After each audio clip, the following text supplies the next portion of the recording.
Hi, my name is Guy Fredrickson. Today is Friday, July 29th, 2022. This video is about some of my thoughts regarding the decision to rebuild this old transmission. So this is a Paragon HF2D. It came with the engine that was inside my Martinak boat, a 24-foot cabin cruiser that I bought out of Coeur d'Alene, Idaho. So I paid $2,500 for the boat, trailer, as is. And the engine in the boat wasn't the original engine, as I've described before. It's a 1959 small block Chevy 283. So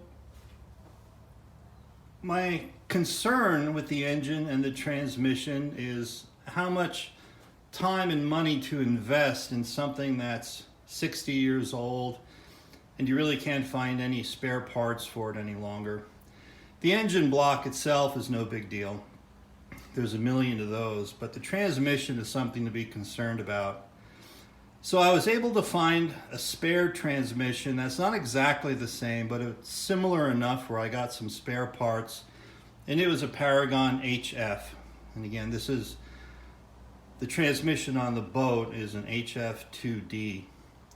So I took the whole transmission apart, and there's about 100 pieces, and inspected everything, and it all looks pretty good. The most major thing was the housing. There's a passageway in the housing for cooling water. So the pump that's on the engine sucks cooling water from the lake. So it goes through a filter, through the transmission housing, and then into the engine block. So this had some cracks in it, and the people that rebuilt my engine, Performance Automotive here in Idaho Falls, Idaho, sent this housing to a place in Washington where they brazed the cracks in the casting and got it watertight again. And we didn't see any cracks come through to the oil side of the housing. So hopefully that repair is good. The rest of the transmission came apart pretty easily. I had to educate myself on how to do it.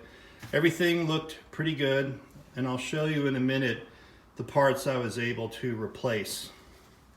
So here's the housing, the planetary gear. This is the oil pump. So there's a gear pump in here that spins with the crankshaft of the engine. Here's the oil pickup. This sits on the bottom. This is an overpressure relief valve in case the oil pressure gets too high for the pump.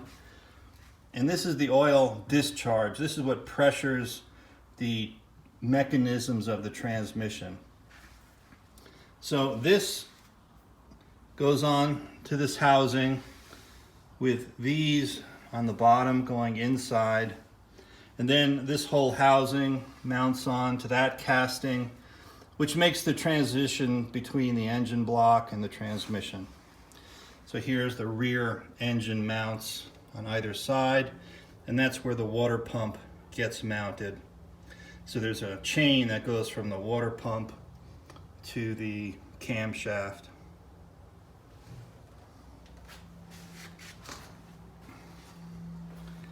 This is the mechanism that directs the hydraulic pressure to give you forward, neutral, and reverse. Again, it's pretty bulletproof. Not a lot can wear out on this. There's an O-ring on this piston. So this is the piston that engages the reverse band to hold the planetary assembly stationary to allow it to go into reverse. And here are the reverse bands. So I have two. This one came out of the spare transmission I picked up, and it's the original, and it's in nearly new condition. And these pads are held in with brass rivets.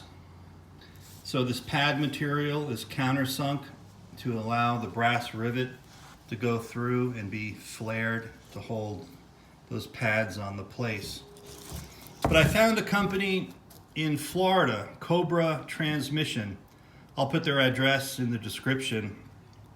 And I sent the reverse band out of the transmission that came with the Martignac, and they relined it for $150. And instead of using the rivets again, they used some kind of contact cement and glued the band material in place. So my concern with investing time and money into this transmission is, what condition is it in? Can I get spare parts? And you can't get all the spare parts. So gaskets were no longer available, but it's easy enough to make your own gaskets. So I bought some material, made some patterns, and cut out the gaskets I'm going to need. When you're making your own gaskets, try to match the thickness of the original gasket. Some things are sensitive to the thickness of the gasket material you're using. So it can be sometimes paper thin and then sometimes a little bit more substantial. But again, easy enough to make your own gaskets. So here are some bearings, seals, and O-rings. So these are called needle bearings, and this transmission has 2, and these are no longer made.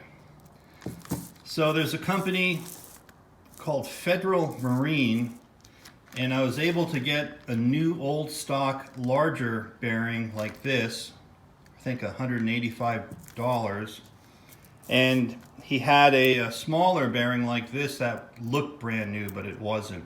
But it was in very good condition, so I got that off of him too.